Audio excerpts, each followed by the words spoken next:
All right, let's tell them about Bill Burr. Bill Burr, great guy to have on. We got to Burr. chat with him for a while. Really funny comic, super cool dude. A guy, my personal experience with him, didn't know him well, but we started voice texting each other during the pandemic, and it was a lot of fun because he goes, you know what? Well, you do it better. But, he was just... Oh, go ahead. We were just bitching about stuff, and it was really funny for a guy who I wasn't great friends with, but I always thought he was funny, and he always says ballsier shit than I do on stage, which is, that's... I always admire when people can do that. And he's sort of uncancelable. We talked about that, and we just have a lot of laughs. So when we see him one night, we did a show together. I have a picture of us, me, you, him. That's and right. Norm, maybe? That was the night where, it was us. And he followed me and crushed, of course. And he was kind of humble about it. He goes, I was just riding the wave you made, So he's, there's a definite alpha power to him on stage, but he's kind of cuddly and he busts himself all the time. I'm a fucking moron. What do I know? I mean, but he is probably one of the top 5 stand-ups of the last decade. And he fills some big rooms, He's a brilliant stand-up. And he does ride that line where he can really comment deeply on things, but never cross it. Anyway, it's fun to hang out with. Very just a cool guy. He does ballsy shit. Even his SNL monologue, we talked about that. There's stuff where I see him clips on Instagram or whatever, and I'm like, wow, like stuff that obviously isn't the general opinion, and he goes the other way with it, and that's harder because it can stop the crowd in its tracks. And then he digs out of it. He gets him to get what he's talking about, get on his side, and he keeps going. It's like, shit. There is that expectation. I mean, when they see you come out, are they thinking your movies? Are they there's a certain... They don't know much about They don't want to get really the political stand-up. No, edgy, they don't. right? I've learned they don't like it too dirty when I'm on the road. They know me from PG-13 movies and sitcoms, and that's mostly it. They don't know stand-up, and that's how I got started. So they don't know what to expect. And if it goes too rough, they don't like it, I found. And also, I'm not political, so if I got into that out of the blue, I think that would throw people off. So I just kind of do it. But I do like the stuff I'm doing. I don't really want to be there to have tons of walkouts.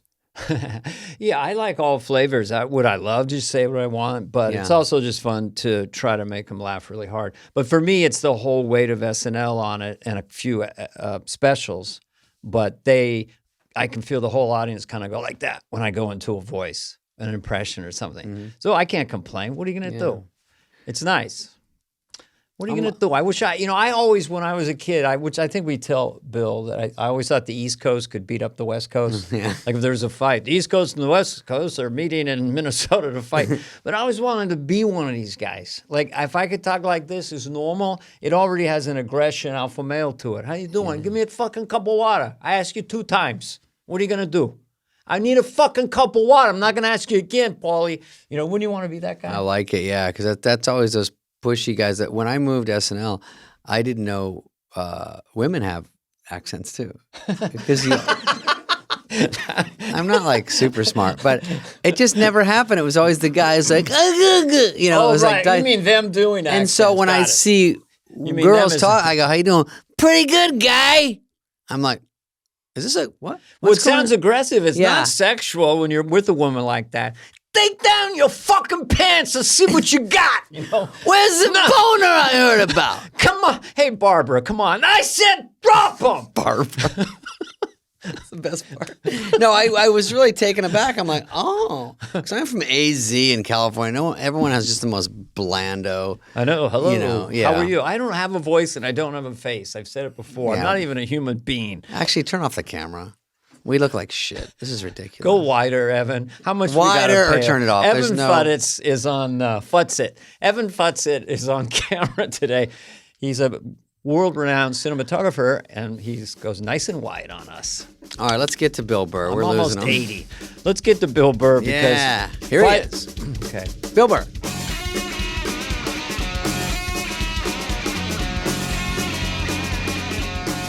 No. Please. Bill, you just go out there and you say your truth and you go with it. They know who you are in the comedy clubs. Nobody knows who you are here. Is that what he told you?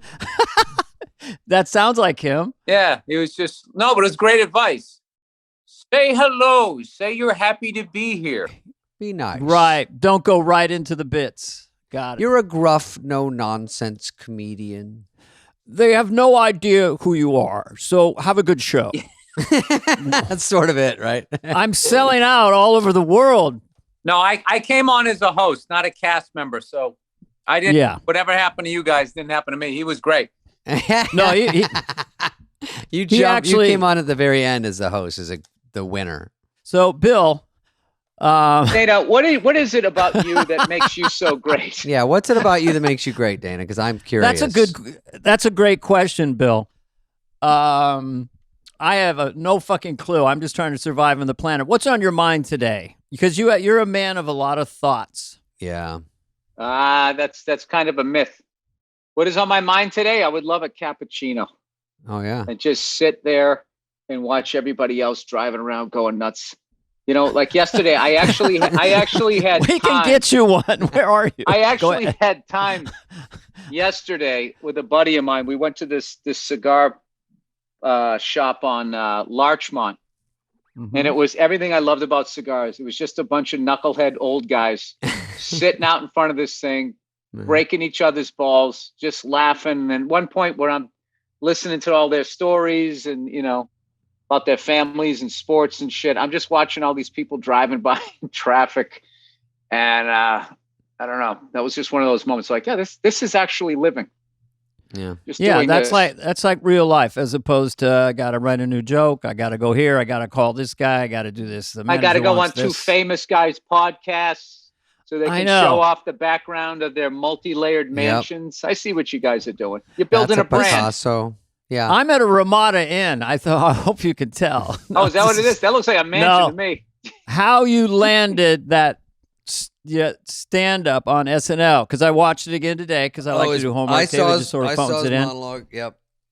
That was like threading the needle. What would you call that? You'd vetted that in the clubs. You knew where all the laughs were, or how did that feel going out there with a crowd that maybe didn't know you that well, with that whole white women and all that?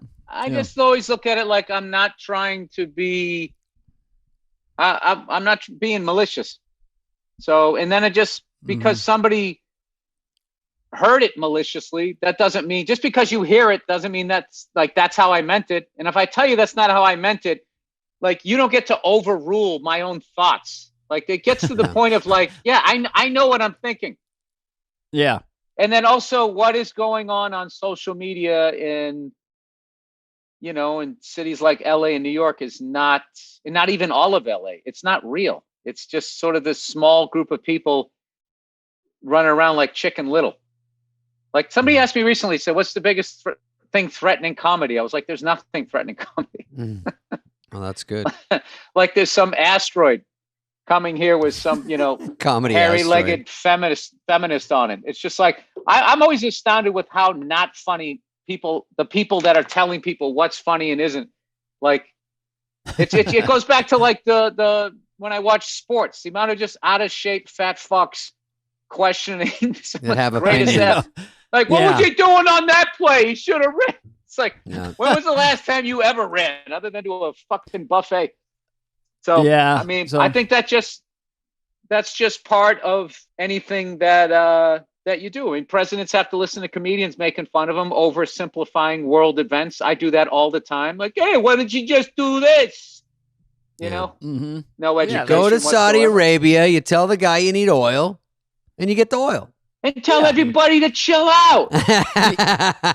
You smack them around. If you got to smack them around, you smack them around. I'll be selling my me for president T-shirts after my set.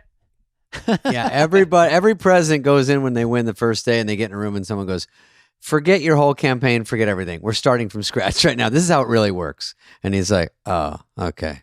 What there was a kind of a sensitivity to Biden just from someone who does impressions initially, right? The first 3 months, you start to go into it, depending where you were, and the audience get quiet. They wouldn't boo. They just get quiet. Because I think it was sort of, he was supposed to be the grandfather of the country and calm us all down. This was like in April of 2021. I don't think that's who he was. I think people wanted anybody but Trump, so they picked a warmonger with dementia.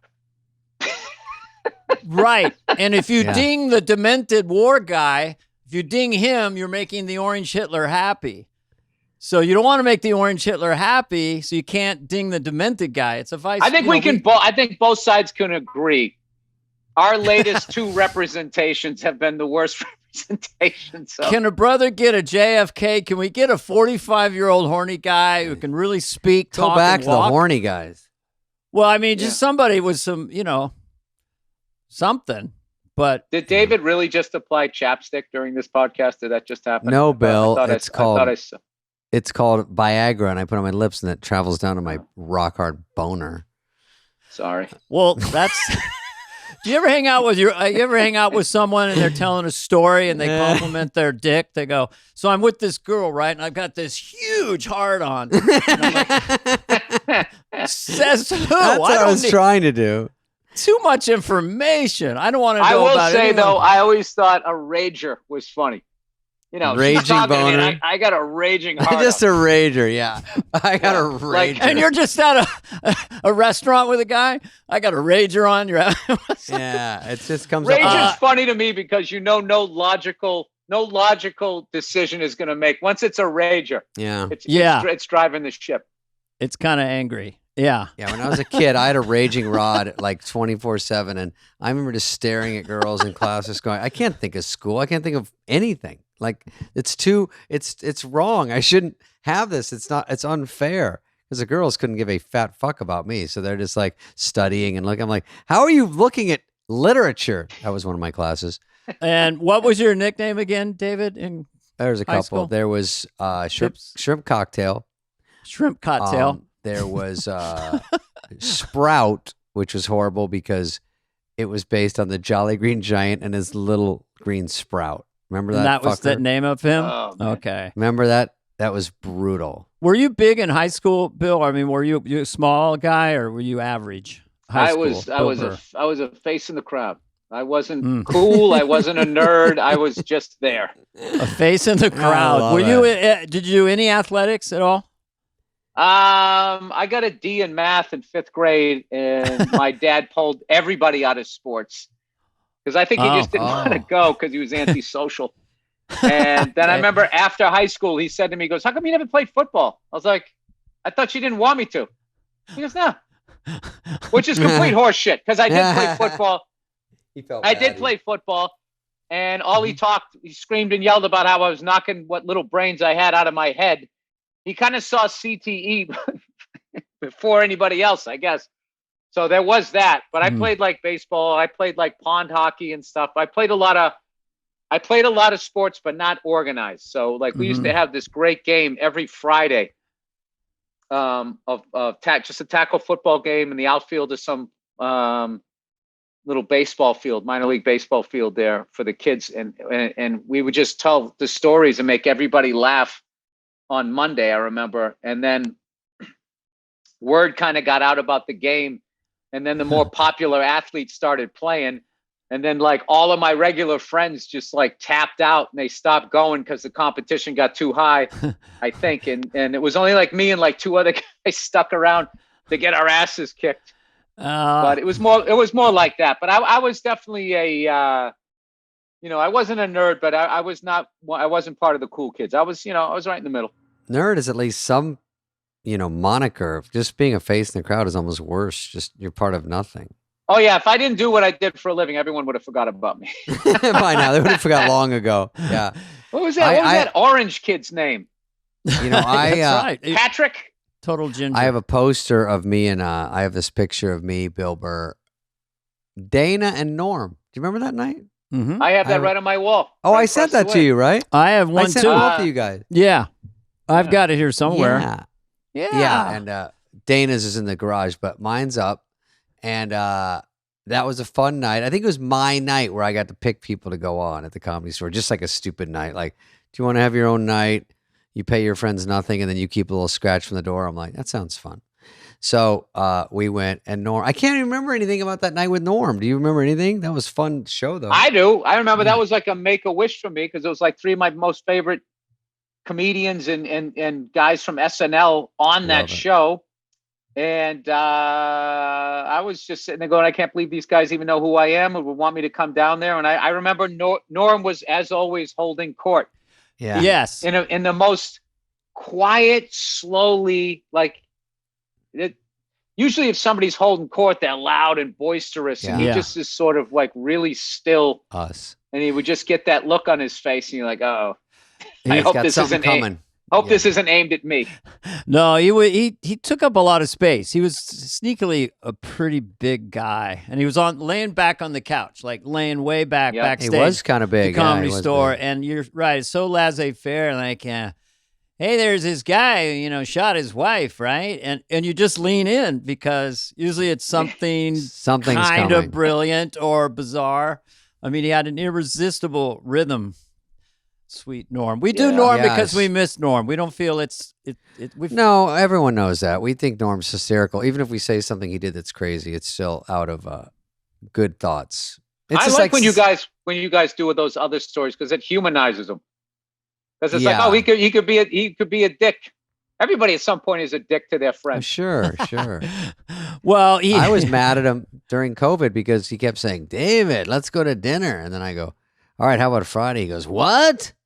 I go, how about Friday? He goes, what about COVID? I go, well, Norm, just come to my house then. You sit 20 feet away from me.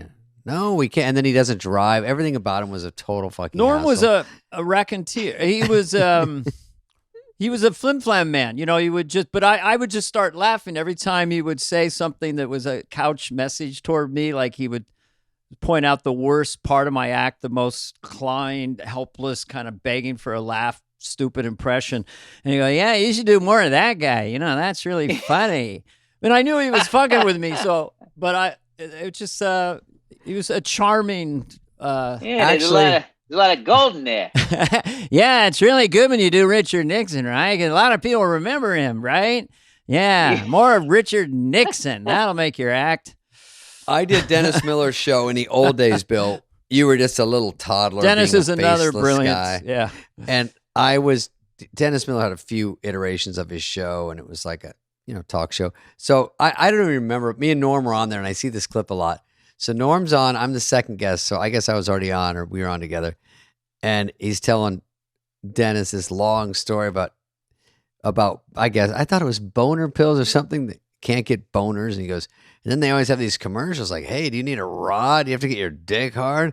And I'm like, why are they sending it to me? This commercial is for guys like Spade over here. But actually it was, and I was gay in the story.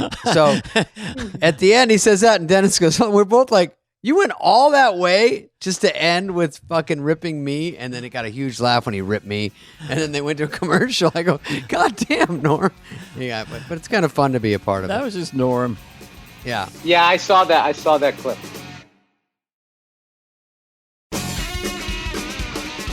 I think, first of all, I might have introduced Dana to Bill backstage at the store once. I think Dana and I came in. Yeah. And I said, oh, Bill Burr's here. You want to meet him? And we went back and said hi to you, and you Bill were great. And then Bill and I used to also leave each other, which I kind of miss, those text voice messages. And when you're going to do that with Bill, they're the fucking funniest. Just no matter what he's saying, it's just funny to me. So we would rag on different people. We won't say who, but we'd rag on people, and it was hysterical. So then that was our COVID. That was how we got through COVID. We just left each other voicemail, and then in the end, we would always say, "We got to go get dinner sometime," because we never did. Allowed. And then we weren't allowed, but I could handle dinner with you, and we could drag Dana if we want. I'm a homebody, but I will come out. We had all had dinner together. Who else was there? It was Kyle Dunnigan and Nikki Glazer and at Coy. Bill. Yeah. I wasn't at that one. Oh, you were at the one, just three of us later. Did you go to any, Bill? Did we go to dinner? Yeah, in the back room. Yeah, the back room. Like Lovitz or somebody else was there. I can't remember who. Hello. We were technically breaking the law, or I think it was like a speakeasy back there. It was a special COVID room. We had our masks off. Yeah. Yeah. I had dinner with Lovitz the other night. Oh, you did? Yeah. Was it? Did you just run into him, or was it planned? No, no, it was totally planned, and yeah, he just shit on me the entire time we were hanging out. It was awesome. Funny. So, Bill, how are you? Are you making like $1 billion? Yeah, stuff like that. Here's something that could help your act. Oh yeah, he's always got a lot of act ideas. It's not ideas. He's just trashing me. Oh, he's just trashing you. He tells me, you know what you should do, and this would help everything, and then he gives me a horrible idea. I'm looking at this, by the way. Dana, you know the Wilbur Theater in Boston, which I think I've played. You've played. I played it. I shot a Goofy special there. Oh, you did? Yeah. Now, Bill, do you know what I'm about to say? I don't want to give Bill any compliments. I promised myself I wouldn't. It's a compliment alert. Yeah. He has done 19 shows in a row there. 19 in a row. John Mulaney did 20. Oh, so he did? Just to fuck you? I'm a has-been. Oh, what a joke. Mulaney. Oh, wow. So that throwdown, that's the gauntlet. 21's the new standard. It's like being the world champion. Yeah, and here's the thing. I'm from Massachusetts. Yeah. Mulaney's from Chicago. So what he did was not only one more, it was also more impressive. So you can take that compliment, Dana. You can send it right over to John Mulaney. John Mulaney's so big. I don't know. Now that he played Nebraska. They set up a stage in the corner of the state. And the whole state stood up and they had loudspeakers. So he's doing 50 states, one state each, the whole But state who's the guy, who's the motherfucker who sold out Fenway Park? Who the fuck was that? That's 35,000 seats. Who was How do you even do it? What do you do when you go there? Do you have any local bits? Like I was over here on Apollo Boulevard and everyone's like, fuck yeah, guy. Yeah, there was a lot of that, talking about There was a lot of, yeah. So that was just a 2 months ago, right? Yeah, you sold out Fenway Park. Yeah, that was... Was it during a game and you came out at halftime? Or what happened? Or was it just for Was you? it a buck a ticket? It was it was kind of perfect. It was like a perfect night for baseball, and it turned out to be for comedy too. And everybody came out for the comedy, and it was like playing a giant comedy club. I can't explain it. It was. I can't imagine. I didn't have to speed up or slow down or adjust. It just was me telling jokes and them laughing. And every once in a while, I would just sort of look in the crowd, and just at the back of it, I just, above home plate, it said Fenway Park. I still can't believe. Where were you? Where was the stage? Second base or pitcher's mound? Where was the little stage they had you in? It was out. No, it was out in the center field. Center field. Okay. Yeah. Center field. So how they seat it is everybody sits on the outfield. They keep the infield. Yeah, that makes you feel better, Dana. Oh, it's not 35,000 seats. Oh yeah, that's probably about 8 I just got to get a pin. I want to cross that out. And then the stands were filled up. There was a few scattered singles left or whatever. Mm-hmm. That's just a product of the internet. How that ended up happening, because the internet destroyed the music industry, and I just feel like it created a vacuum and something else had to fill it. And I think the way interesting. Well, just the way comedians are, because once people hear our jokes, we have to come up with something new again. You can't tell the same joke again. Everybody on the internet's just like, oh my God, I saw that clip a week ago, blah, blah, blah. So like the way that we have to keep going, and the way people on the internet just want to keep seeing something new, what's the new latest thing? It just sort of meshed, because it doesn't make sense. It doesn't make sense. It wasn't like this. It was Steve Martin was playing big arenas when I grew up, and maybe the Blues Brothers did a couple, and I can't even think of just comics that were, maybe George Carlin. It was Carlin, Cosby. Yeah, Cosby. Steve for a while. Robin was really big. Oh, yeah, I don't Robin. know. Yep. I don't know if Robin played stadiums, but I'm thinking like 3,000. Dice Clay was a guy. Dice got really big. Yeah, Dice was the first guy to do the arenas before Steve Martin, and then Dane Cook started. Yes, the new thing where he kind of showed people how to brand themselves on social media and be directly linked with your fans and build a fan base. I still think you got to be at some level compelling. You can't just go on the internet and just be like, hey, I want some fans. Yeah. But we talked to a lot of people on this podcast who have leaped to Madison Square Garden, like John Mulaney, and Bert Kreischer is doing 10,000 seaters. He's huge in Germany and Australia. It's just this this new thing of podcasting and Netflix specials. It seems like Segura. So many people not doing like 3,000 seat theaters like you'd think they'd be doing, or 6,000 seat theaters, but up to sheds and mini arenas. So anyway, it's fascinating. You're one of them. You're one of them. Oh yeah, and I'm fucking. You're one of only like 100 that do it. I know. And I'm saving the money too, because I know this is a real estate bubble. We'll see what happens. Yeah, I'm saving the money. But I don't see people getting tired of laughing though. That's another thing too. It's not like I think the thing that probably takes you out is if you stop going to the comedy clubs as a performer, because then you start aging in dog years.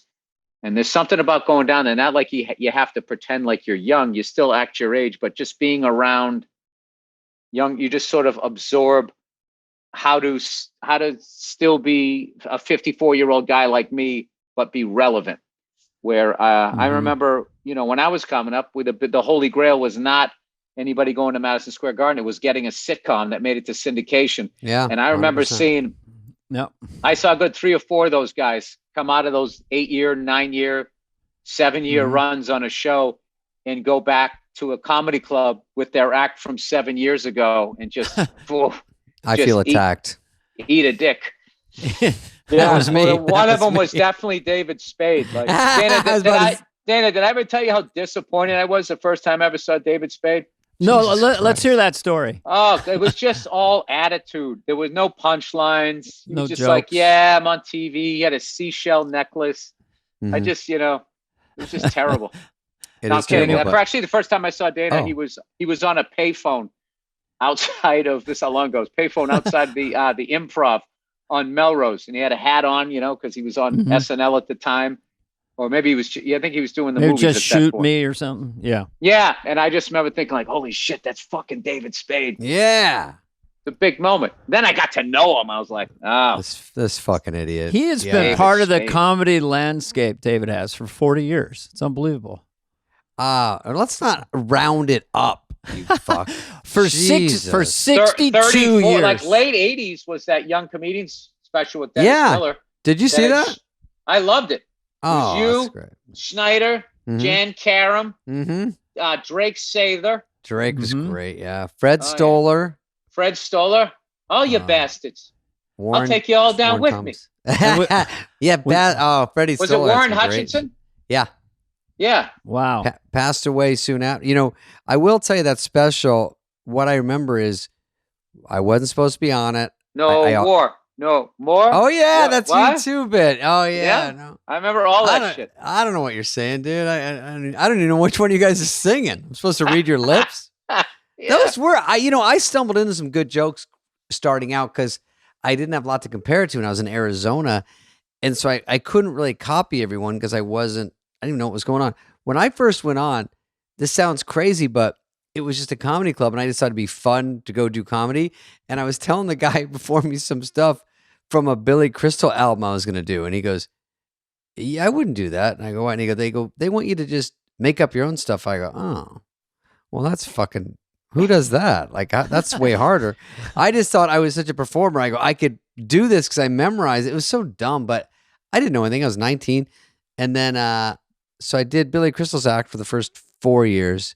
And then, no, I didn't. But I did get stopped, luckily, because I would have done, it wouldn't have killed me because it's like a dumb club, but I didn't know anything. So then you get older and you try to do better. But I don't even know where this is heading. I have no idea. I think you're more experimental, and then you kind of learn how to do it, and you get more, sounding like a comedian. Then you try to get away from that. That's special. Did you ever audition for those? Because they had them for a while on HBO. And that was sort of the only game in town in LA. We would do it, and then every year it would come around, and you try to get, if you had an agent or a showcase the Improv, to get your young comedian special. And then they said next year will probably be your year. I did it 3 times, didn't get on. And that one, they picked 5, and they said, "Shit, you were 6, sorry." And I was like, oh my God. And luckily my management was somehow producing that year only. And then Dennis Miller was the host, and they both said, squeeze one more asshole in there. Who cares? And Dennis Miller championed David. Yeah, Dennis helped me get on that. And then we did it. And then Warren, I remember I thought it was so ballsy because he was a crowd work guy and he was doing crowd work on the special. And they couldn't use all of it because it's like, this guy, where'd you eat tonight? Some nights that's really hit or miss. Some night it kills. And that night it wasn't killing. And in my head, I was just going over my 6 minutes every night going, how would you do just the gamble of getting on this thing and doing crowd work? He did pretty good, but overall it came on and Rob and I got SNL off of that for sure. I've always hated crowd work, forced crowd work. Like if you go up there and something happens and you interact, that's cool. But to just go up there and do that, like I just feel like the crowd always, like, no matter what you say to them, they like lose their mind. Like, oh my God, how did he just come off the top of his head to tell me to go fuck myself? That's right. I always just thought it was, I felt that way. And then I also thought like doing jokes about sex, unless you had a really specific story. Mm-hmm. Because I did both of those things. I played with the crowd, and I also had like sex stories, and it was just like, I remember being on stage, like as the crowd was laughing, it's like it's not that funny. Yeah, you even telling the crowd it's not that funny. Like settle down. It's like everybody laughs at a dick joke. So, and then I also noticed, when I was on the road, a lot of the road dogs, like when you were wondering when they were going to wrap up their set, was when they started talking about sex. It's like, all right, he's working towards his closer. And once they started talking about sex, they never went anywhere else because nothing could follow it. Yeah. Have you ever seen a guy at the store or you're at the Improv and they do, to the audience at home, when you get the light as a comic, let's say you're doing 20 minutes, they give you the light at 17 or 18 minutes, meaning if you don't know where you are, you've only got 3 minutes left. So you see comics do that, and then they do another chunk, then another chunk, and you're waiting to go on. And then they have the balls to go, so what else is going on? You have to be off 5 minutes ago. Yeah. What else is going on is the fucking light came on. Yeah. Or do it at the beginning and don't milk it. You're supposed to walk off. You're trying to stay on now? Oh, Bill, in your early days and stuff, did you have auditions either for a manager, an agent, TV show, or stand up where it didn't go so well? Oh yeah. All right, can we hear one of those? Because you're so confident on stage in these last 10 years. The first 15 years of my career. I remember I finally killed on one of them, one of those awful showcases, and the lady was, and some big woman agent, my manager at the time, asked, "What you think?" She's like, "He's funny, but he has a weird look." And I knew what that meant. It meant he's a redhead. He's a ginger. It was like a rule. Like, it's like, wow. He's like the friend. What am I going to do with this? He's not getting the girl. He doesn't get the gun. It was like, all right, well, if we need another Ralph Malph, I guess I found the guy. So there was a lot of that. There was, Ralph. I don't remember. It was so long ago, but Jesus Christ. I mean, I was a terrible actor, and I would go in, I would make these big, dumb choices, and I would bring props in, and all, just desperation. I did props. What turned it? When did you get your style and start to kick ass? I mean, how many years in did you become Bill Burr? Like 15 years? 17. Yeah. And then all of a sudden, 17-year overnight success. No, I think I did that half hour for HBO, and that got me a little momentum. And then, I just had to keep doing specials. With each special, I got a little more credibility, and it was, I kind of had to go the long way around, but I was happy. Like, I didn't really start making good money until my 40s, but I feel like that's a better route to take than to be like David Spade and be like, like the Leif Garrett of comedy. Right. 21, he was in a movie. Yeah. 21. Being on the cover of Dynamite magazine. Remember that? If I wish. Yeah. I wanted to be on the cover of anything. Did somebody just knock? Oh, get the fuck out. Cappuccino. Yes. It's fucking here. What's with cappuccino? Can you just drink coffee? Deal with cappuccino. Sorry, thank you so much. You gotta have a fucking foam on your coffee. What the fuck is that just drink about? coffee. What is this guy got a little sugar in his tank? Jesus! Now we're gonna get full Bill Burr now with the caffeinated. You know what's funny? Now that people now realize that being homophobic is a stupid thing to do. Like I don't think they'll ever understand just the littlest of behavior that would just get you gay bashed, even as a straight person. Anything if you picked up a coffee cup, if your pinky was out a little bit. Oh yeah. Whoa. The size of what David was just drinking out of. Forget about it. Over. They would even make fun that I'm putting lipstick on. Oh yeah, you couldn't possibly do That's that. I just like how you're doing that with while having the audacity to have a nice Burt Reynolds mustache. I got a cool beard. God, it's great. It's so sickening. I like it. It's see-through, dude. I don't know what to do. It's very Dwayne Allman, or Greg Allman, I'd say. I know. I get compared to people that are horrendous, and that's it's fine. But I like Skinner. No, I ain't no angel.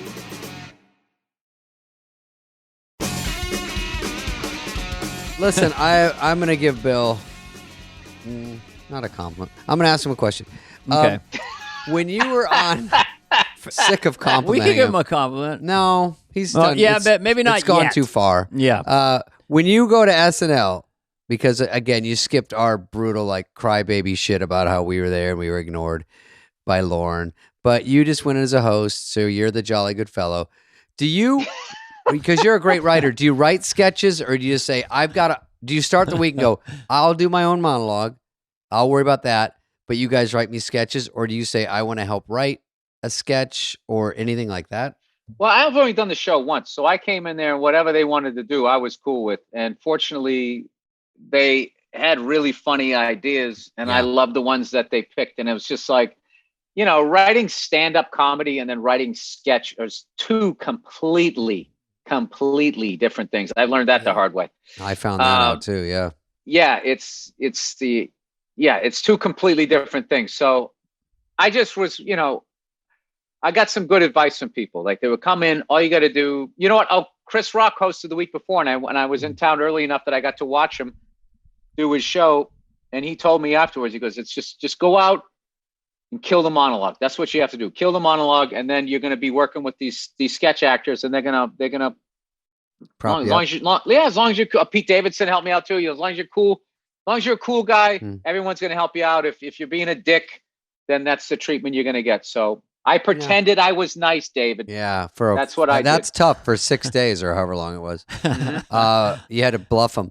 But yeah, you're right. When everybody's good there, and everybody, you realize later wants you to do good, it makes them do good, look good. So you put your trust in. Some comics would come in and say, like even Dice, but I understand back then they go, I got my own writers, and I know what you guys are going to try to make me do, but we want to do funny stuff. And already it's like antagonistic. And I was going to say that's a fun way to enter. Yeah, that doesn't go well because I got hired as a writer mostly, and you're hiring a guy because I've got a decent stand-up act, basically 25 minutes, but I'm supposed to write sketches, which is a whole 180. I mean, I did think I had some funny bones to me, but it took so long to figure out how to write a sketch. It's just a whole different ballgame. Yeah. And then I like the one.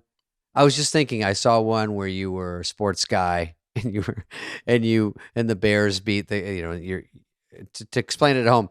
2 sports guys, Keenan is one, African-American female is the host. You're the guy saying, hey, my team beat the shit out of your team. And then what happened was an African-American kid was shot the night before and no one saw the game except you because you're white and you didn't see. And I'm thinking, well, I guess Taylor Swift isn't doing this sketch, but I was thinking this is the one Bill would say, give me that one, or they would write for you and say, someone will come along and do this. And it's interesting that they give you stuff like that because it probably is more exciting to do. Well, what's funny is the people that are gonna get offended by that are actually white people who get offended for black people. It's just like you're not, and I feel like the white people that are like that, it's because they have such little interaction, with anybody else, so they don't understand like where or what is funny or what. As long as you're not being malicious, sure. And then the fact that there's 2 black people in the sketch, you got to think that what you're doing, they're cool with. They've never heard the sketch until you're doing it. They're like, wait, what are we doing? But they'll come out, oh my God, my heart breaks for Keenan in this sketch. And they'll have their BLM sign in their window, which is my favorite, like laziest white I'm helping you out thing ever. I got you. Write BLM on a piece of copier paper and you put it in your window and you're like, and back to my life. And that's fixed. Yes, I've done my part. I am a warrior. I'm an ally. Yeah, because some of those sketches, I mean, obviously it's great. You know, everyone there, you got good writing. And sketches are good writing. And when you do a good writing, you'd hope it's harder to be offended. And especially everyone's in on it. And your stand-up, I do stand-up and every comic's like, or people ask me, oh, we think you're going to get canceled. You were talking about this, or in your special, you talked about pedophiles and this and that. And I go, it's all where it's coming from.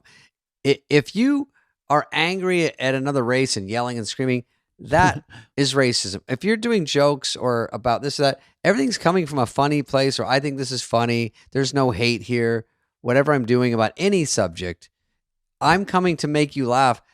It's so weird when they get so mad about it. I kind of hear what you're saying. It's not a lot of people. It's just 2%. It's just that this business acted like 2% was 98%. Yeah, because they listen to their corporate lawyers. Because I have empathy for people that are in the industry, because if we do stuff and it flops, we got our stand up, we got our podcast, whatever. I just was talking to somebody about this.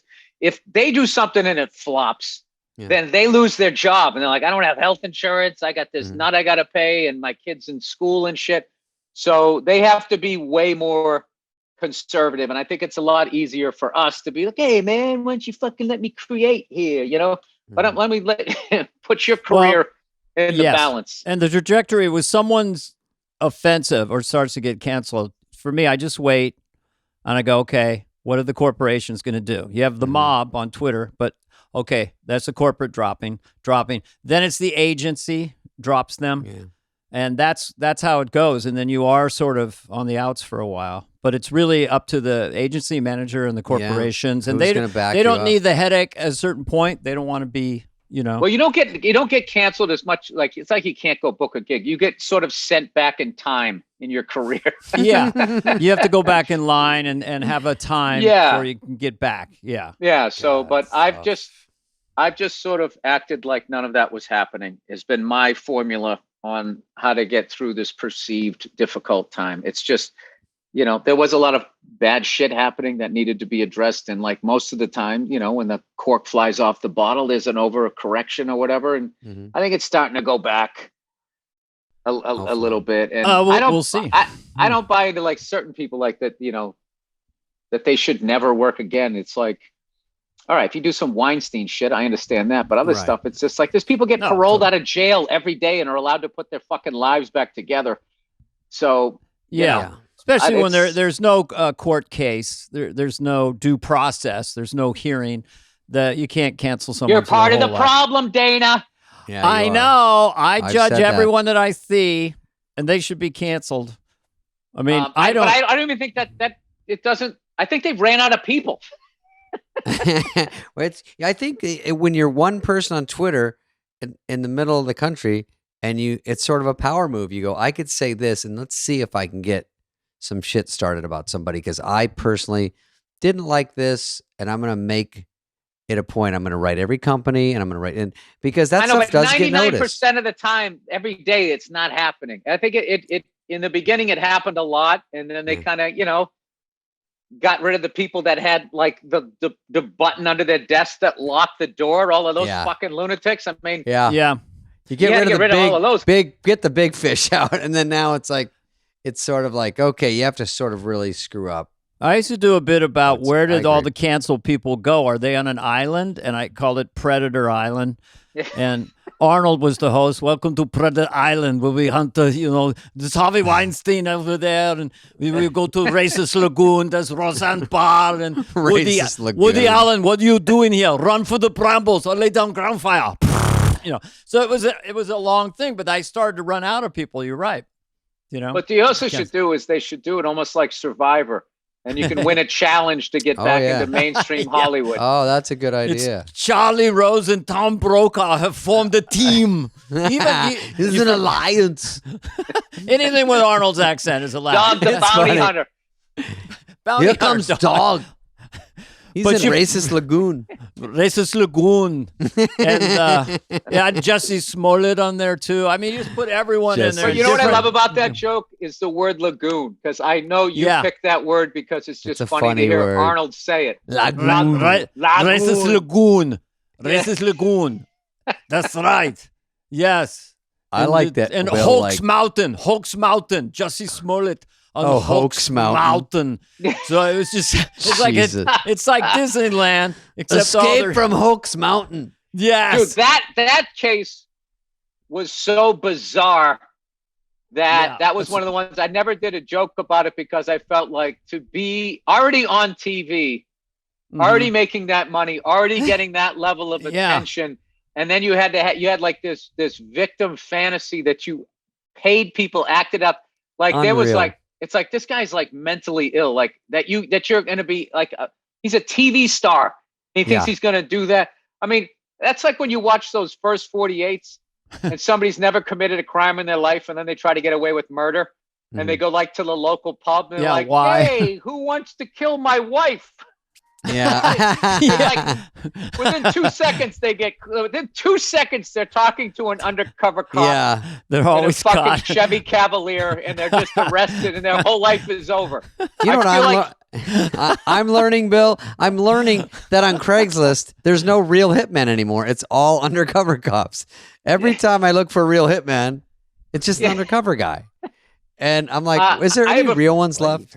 I have a friend of mine that is a district attorney, and he was telling me how funny it was. He goes, the amount of times in my law career, someone would come in and say, somebody broke into my house, or the cops would come with the case. That's right. They would talk to the cops. And then before he was prosecuting, they would come in and they would talk to the cops, say, I think my neighbors took my stuff. And they would be like, all right, what's his name? And they would say his name, and then they would type it into Facebook. And the guy, the idiot, would be on Facebook with all the stolen shit behind him and like cash, totally convict himself. Yeah. And I said, like, what percentage of people would do that? He said, like 15. like that was such a ridiculously high number. Too high, yeah. That dude, it's your neighbor. He knows your name, and you're going to put his stolen TV behind you. Bill, do you ever play this game with your wife? Like, if you say to your wife, if you were going to kill me, what would you do? And if I was going to kill you, this was what I do. Because I told my wife this is how I would do it. Well, see, I want to hear what you. But mine was that we would go for a hike, and there would be a steep cliff, and I'd just be like, boom, just push her really fast, and then that's it. And now, then, would you say boom when you pushed her? Is that part of it too? That was me as a stand-up trying to kill in the room here. Yeah. Boom. Yeah. But we did. It's just a little inside joke. You probably. I'm seeing you as more just a fantasy. If you had to kill someone, say you want to get rid of Spade because he stole some of your bits. Yeah. Slow poisoning is my prediction for you. Well, I learned talking to a cop one time. Because we tried, I was doing a podcast, and me and the co-host, we tried to come up with the perfect murder.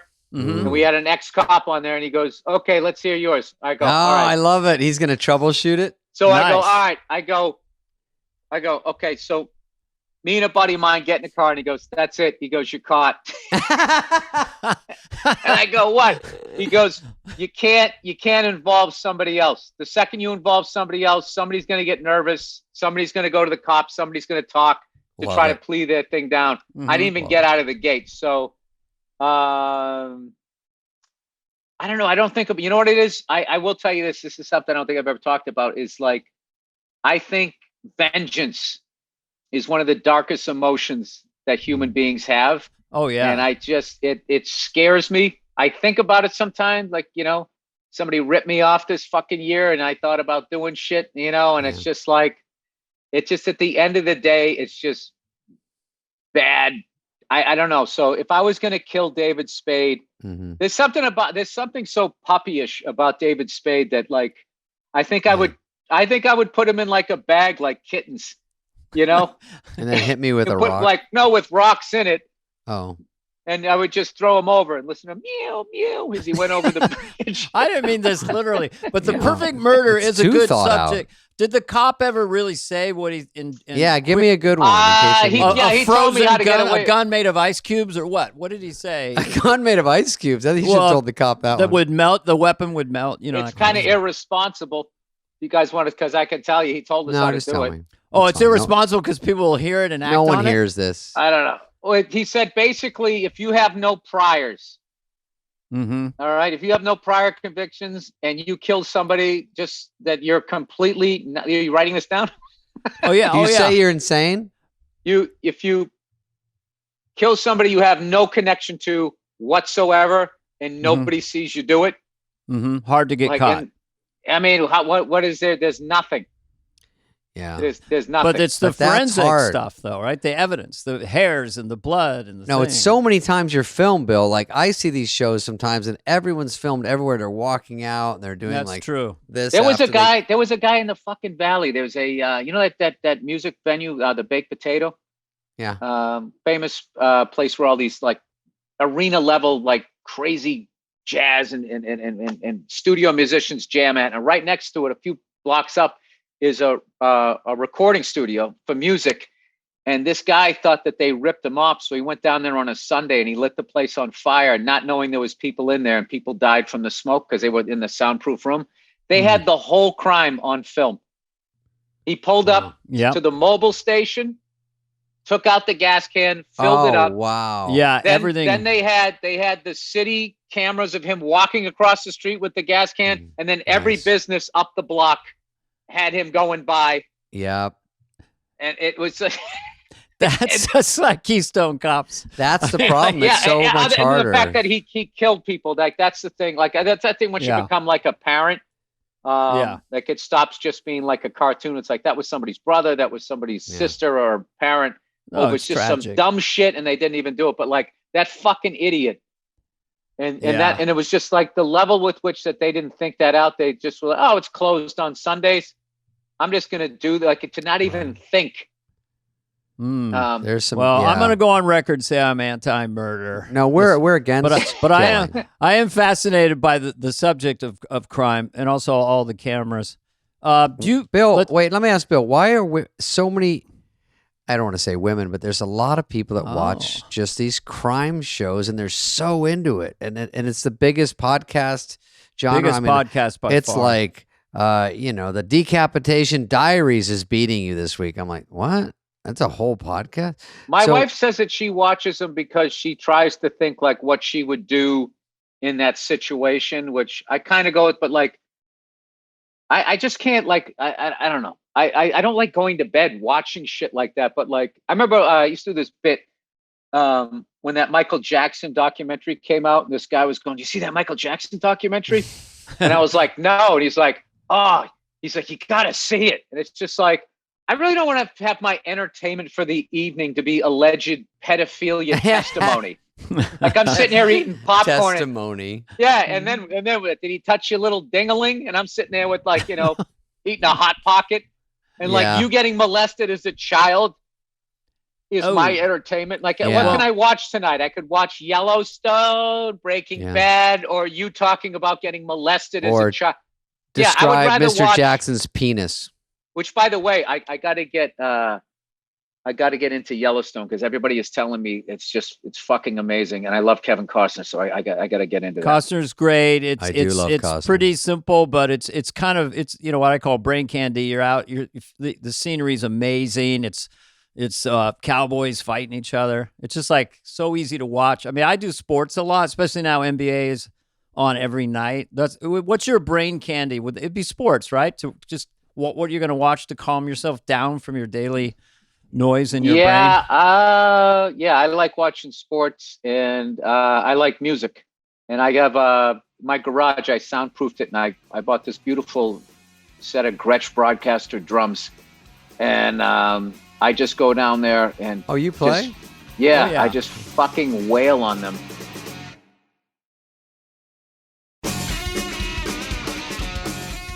Hi, everybody. This is Dana. By the way, right now, we're going to go on a long tangent, probably 20 minutes, Bill and I and David, about his love of drumming. And he's so excited and so happy. Mm-hmm. And I loved it, but it's a little bit technical. But I hope you enjoy it, or you can click off. Goodbye. Do you jam to music or just by yourself? Or does it have a drum track or music you play along with? If I'm having a good day, like I sit down and there's actually ideas. For the first time ever, I've been playing like on and off for 30 years. And all I did, my first like 27 years of playing, all I would do was listen to a drum track and then learn how to play it. And it's someday I just finally woke up and I was thinking, like, if I did this same approach to stand-up comedy, I'd be a joke thief. Like I'm not playing drums, I'm doing drums. Right. And along the way, I met this great drum teacher, Dave Elich. Mm-hmm. And so like when I have time, I go play drums with him, and we do this thing, just trading fours.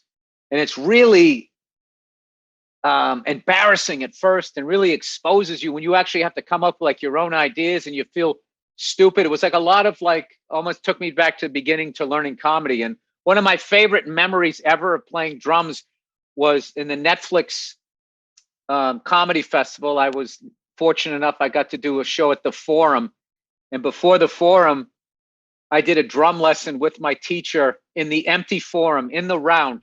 Wow. With I played a Vista Light, and he had the Bonham, the steel kit that he had, the last kit he had before he unfortunately passed away.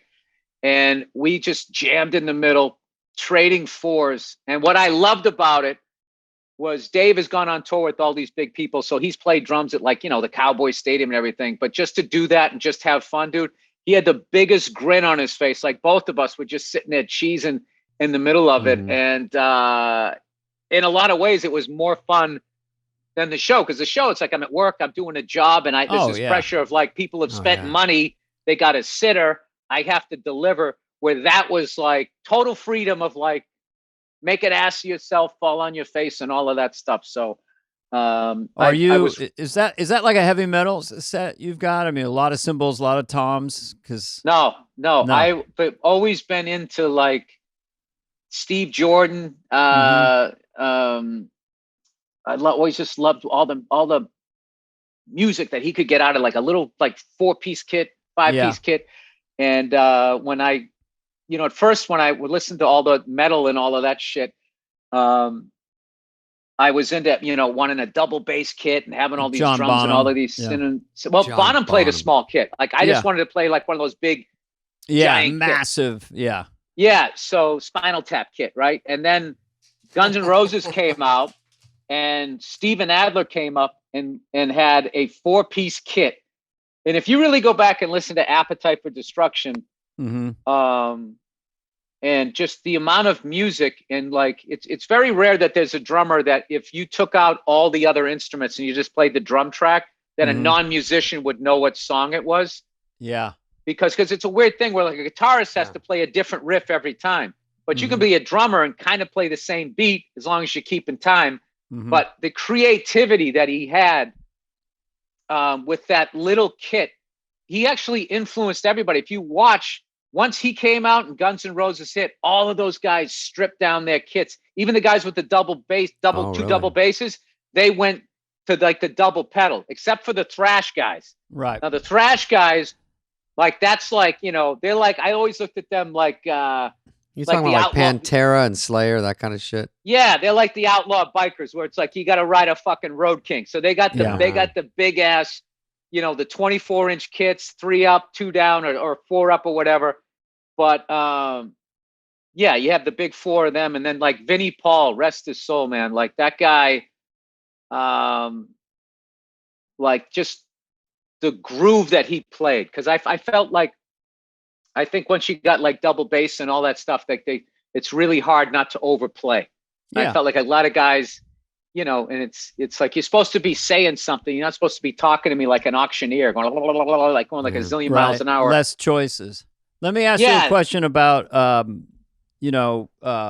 Metallica. Like, so they're in their mid-50s and they have all that heavy metal. And you watch Lars and stuff, and they're doing it, but at some point there's a fitness aspect to that, to be able to do that for like an hour. They wail on them. And you're mid-50s. It just seems like it's an athletic thing. They must do a lot to keep their calves in shape, for the drumming. No, if your technique, you do it without trying that hard in a way, right? You're so light. Well, if you watch like Buddy Rich, Joe I watched Morello, him last night. I watch his solos all the time. Yeah, Dana plays. And I know he plays. He's a great drummer. Joe Morello.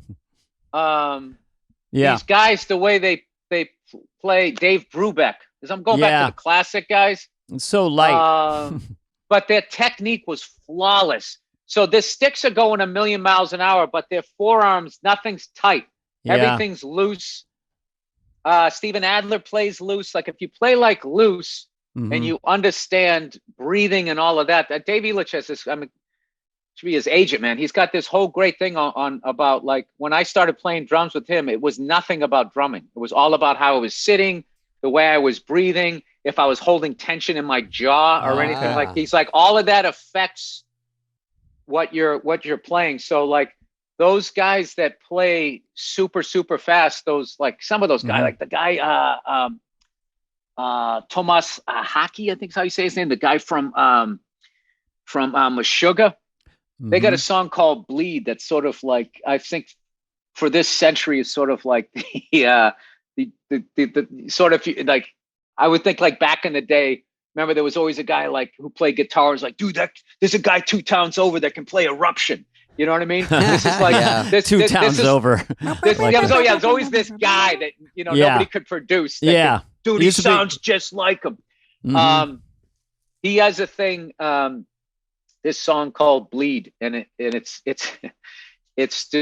just one. It's a polyrhythmic thing. Danny, you got to listen to it. Like, what's his name? I'll YouTube it tonight. So Meshuggah, and it's called Bleed. And if you ever get a fucking chance to see that band live, like the level of musicianship that is going on is like, I don't even know. And it still grooves though, because it's not one of those difficult for difficult sake. There's a purpose behind what they're doing. So it's like, it's rooted in the ground. And even the first time you see them, like you know that they're special. And even though because my ears took me years to catch up to what they were doing, just as far as like what I was listening to. And I think they recently just came around, but I got tinnitus in this ear and it was really acting up and I just couldn't go see anything loud. I had to kind of like lay off it for a minute. Well, I love hearing you talk about this. It's so cool. I know. It gets excited. I'm jealous. Because we know you as a comedian, but your passion around this is like, it's like, whoa. It's fun to have something else you're into. And I love it too. I did some jamming in high school in my 20s and 30s with a little band and stuff. It's so much fun. Much better than comedy. It's just a blast. It is. You know what I like about it? I like I always wish I had that experience of like a band having to win over a crowd. Like I've done that as a comedian, and it makes you feel good. It makes you feel strong, but it's a solitary thing. Yeah. Like I would just think if you got up there and the crowd was like booing you or whatever, and the guitarist just gave you a look, almost like a quarterback just kind of gives a wide receiver a look, and the guy knows that whatever I said in the huddle, fuck that, just take off. I'm going to throw you one. Like to have a guitarist look at you like that, and you know that you guys are locked in, like fuck these guys. And you win them over, like that sort of like, almost like a band of brothers, like a military thing. I just think like that experience. I remember seeing that like one of AC/DC's drummers. It wasn't Phil Rudd. I think it was Simon Wright. They were asking, what's it like playing those songs every night? He goes, sometimes you get tired, but he goes, Angus just gives you a look. Yeah, and it's just like, all right, man, Angus gave me the look. Like, I'm not going to like, I get like, can't explain it, man. When I read stories like that, I think it might be the sports background. I get like amped up. Like I want to have a good show or something like that. I was in New York doing a benefit, long story, but I ended up playing with, it was Lou Reed, and it was Take a Walk on the Wild Side. And it was an all comedy band, but I was the drummer. And I didn't have a monitor, and I was just trying to get the groove. I didn't have a monitor. And then after the rehearsal, Lou Reed looks at me. He was kind of an intimidating guy. He goes, don't do that. Whatever you're doing, don't do that. I go, whoa. Lou, I can't hear myself. But they did get a little monitor for me. And I wrote on it. It's not a hard beat, but if you can't hear it, you want to be right in it. What did he think you were doing, trying to throw it? Or I just don't. I think I was slightly off time because I couldn't hear. Oh, You need That's the worst. Yeah. Then what I do is I just look at whoever's out in front of me. I just look where they're tapping their foot. Yeah, dude, it's like you're underwater. You can't even hear what they're doing, and then you just kind of like.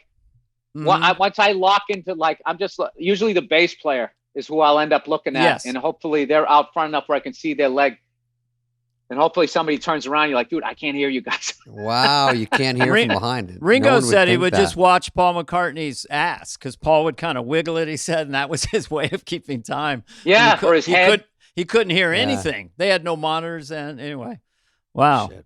That's so cool. I love that. Hey, let's do this thing where we say we're going to get together and have dinner. Yeah. And then it won't happen. No. Why don't we get together and jam? You play like every instrument, don't you, Dana? Very rudimentarily. I mean, I don't have a drum set down here. It's up in the garage in Marin County. So I drum on my laptop all the time, and I play acoustic guitar, and I'm drumming with my right hand, basically. So I have a keyboard. I'm very rudimentary, but I do love it. So I have a good, a fun triplet workout to do that. It helps your bass drum speed and also helps you to kind of go around the kit and get more comfortable with that. Well, you kept going. I mean, you seem like you're great, but you could probably use just a good blues bass player just to kind of, just someone to play with you, you know. No, listen, I'm good for a father of two. That's about as good as I am. But Dad's playing the drums in the garage is pretty hip for a kid. But you like Zeppelin, you like ACD. I saw ACDC at your precious Foxborough. It's great. Rammstein's very entertaining. The German heavy metal band. I haven't seen them. I like. Oh, Dana. I always forget his name, but the drummer, James Gadsden, is that his name? Who's the guy? The drummer for Bill Withers is another guy that I love. Withers, wow. That swing.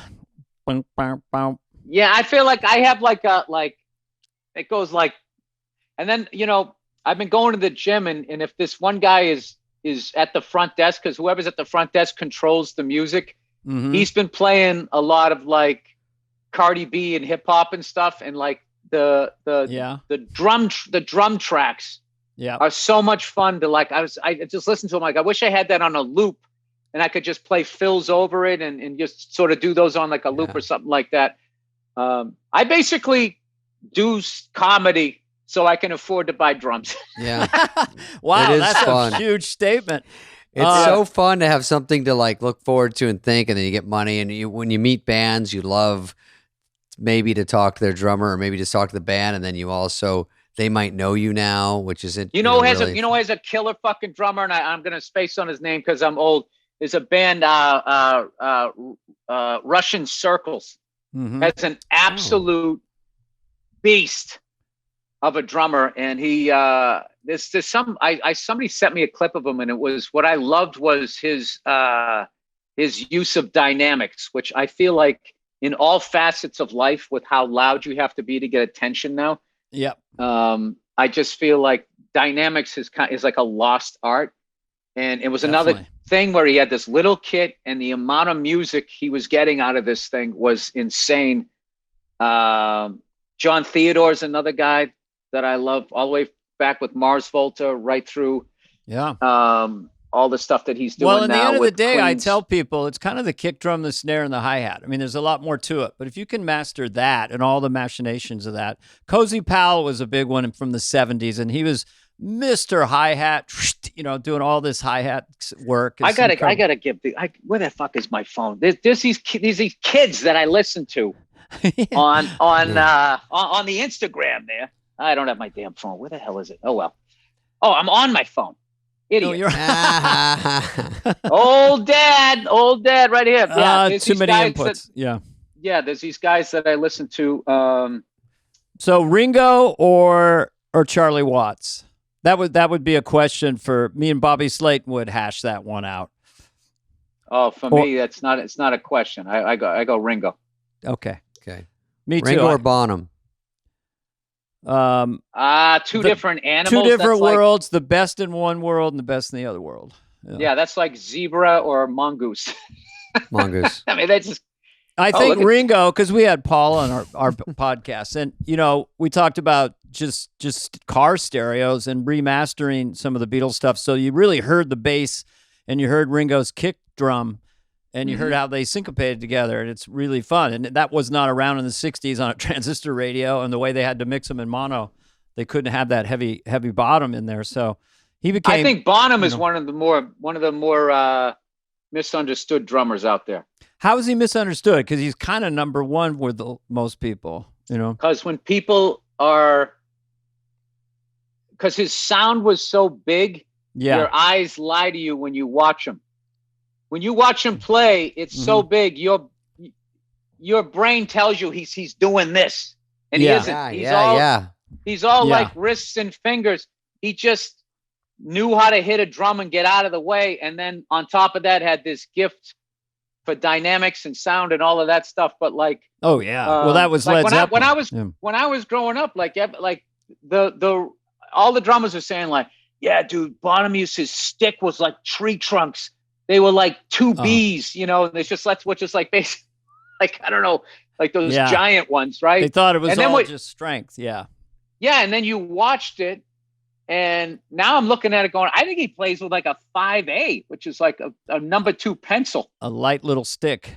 Well, the value of his drum, who set up those drums? Because his kick drum and snare, that relationship is like nothing I've ever heard anyone get. And it's so potent. And you're right. I think there's a lot of muscularity just built into that you don't have There's to that pound Oakletree guy. He does a whole thing on how he used to tune up his drums. But Bonham had a big part in that. Like, he wasn't just one of those, hey, tune up my drums and I'll sit down and play them. Yeah. Like he had that 26-inch kick, and he had nothing in it.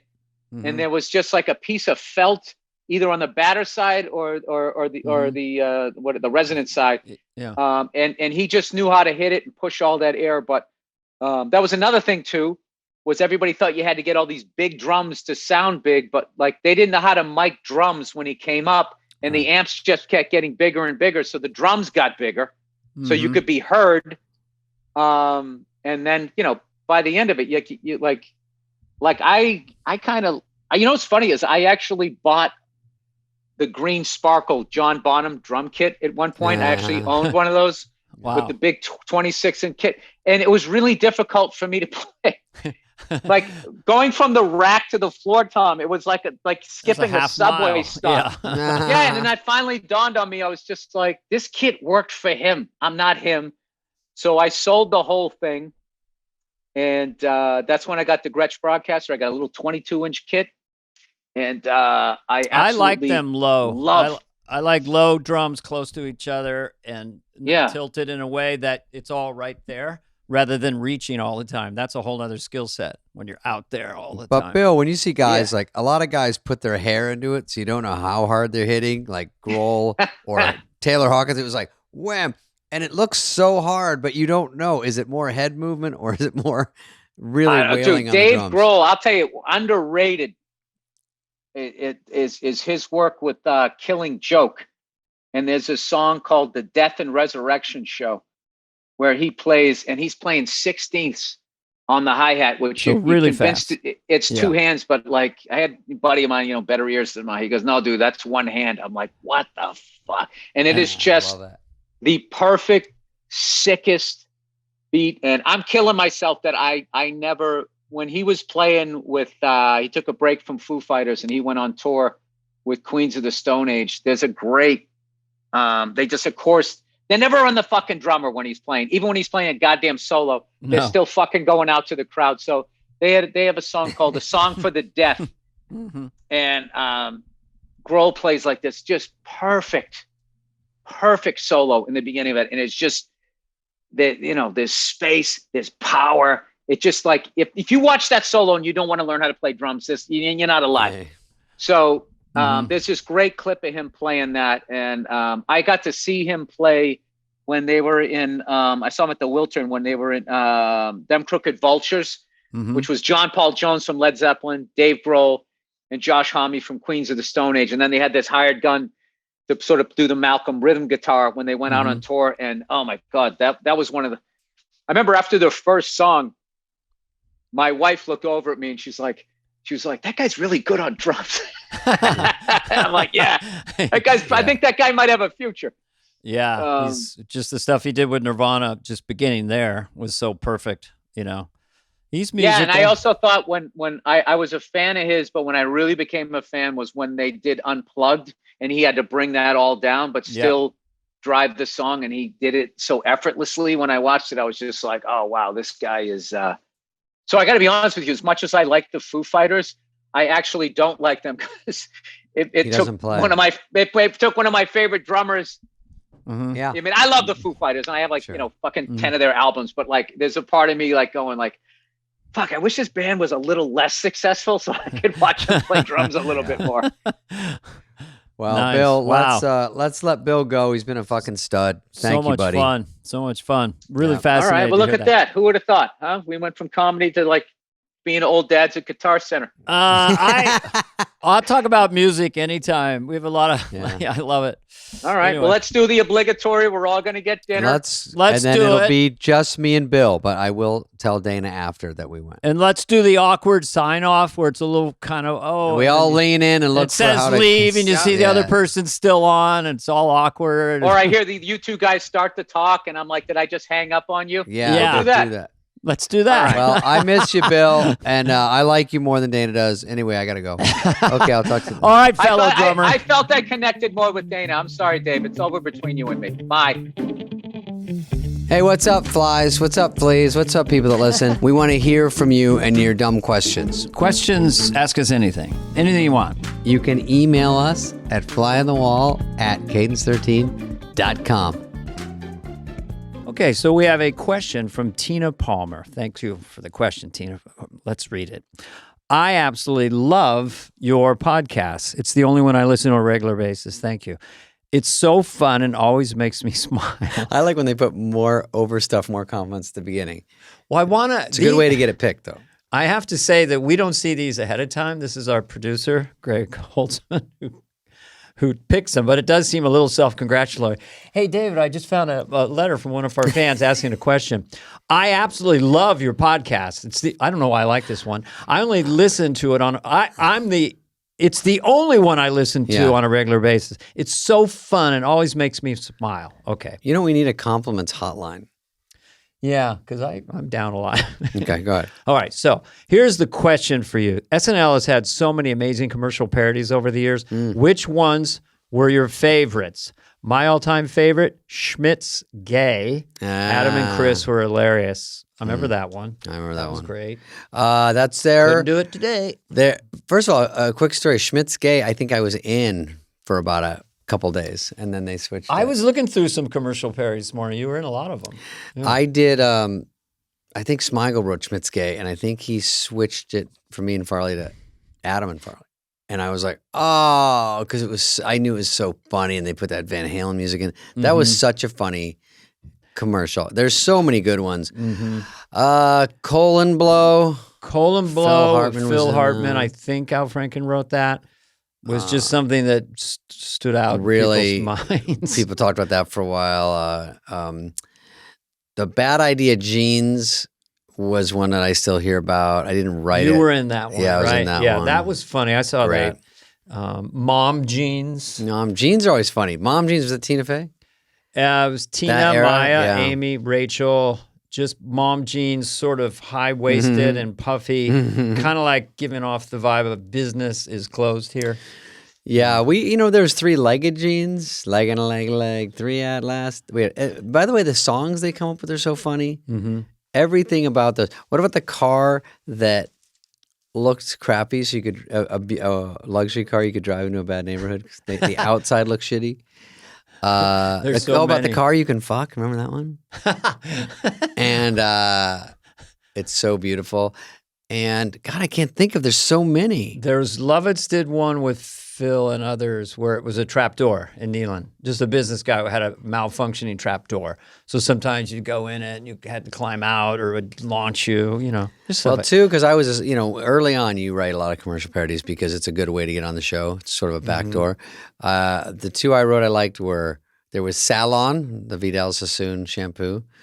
Did that get made? That got made. That was on Hibernal. What was the premise of Salon Finish, Salon Shine. It was the guy in the commercial saying Salon. If you say it right, it makes your hair better. Salon. Salon. Okay. And then there was Hibernal. Yeah, it was like a NyQuil commercial with Farley where if you want to sleep through all of cold and flu season, you sleep for 4 months. And Farley wakes up, who won the Super Bowl? But he's got a beard now and nails. And he was mad because I was on the set and he's like, do I have to put all these fucking nails? I'm like, oh, relax. You're going to be here 8 hours anyway. So they put a wig on him. Julia Sweeney was in it. Nice. And then... Chia Head, I wrote. That was one of the first things I wrote. Oh, yeah? I remember that one. And, you know, that was one of the ones that turned into a real product about 10 years later. They made Chia Head. And I was like, exact same box, everything. But it was like you put President Obama and you put the seeds on and then... And then Chia Head. Yeah. So they took that idea? I mean, I don't know, I guess. But yeah, I think they used to do specials. You know, they'd have a commercial parody special on primetime. The driest one that Jim Downey wrote was called Change Bank. It's so droll and so dry. It's just them saying how all they do is make change for you. Yeah, one of these days we'll put clips up. I mean, you can look them up, all these ones are saying, but we got to get some clips in here because it's hysterical. Thank you for that question. Thank you. And thank you for the compliments because we really need them. We're hanging by a thread here. We don't know if we're going to get canceled. This has been a podcast presentation of Cadence 13. Please listen, then rate, review, and follow all episodes. Available now for free wherever you get your podcast. No joke, folks. Fly on the Wall has been a presentation of Cadence 13. Executive produced by Dana Carvey and David Spade, Chris Corcoran of Cadence 13, and Charlie Finan of Brillstein Entertainment. The show's lead producer is Greg Holtzman with production and engineering support from Serena Regan and Chris Basil of Cadence 13.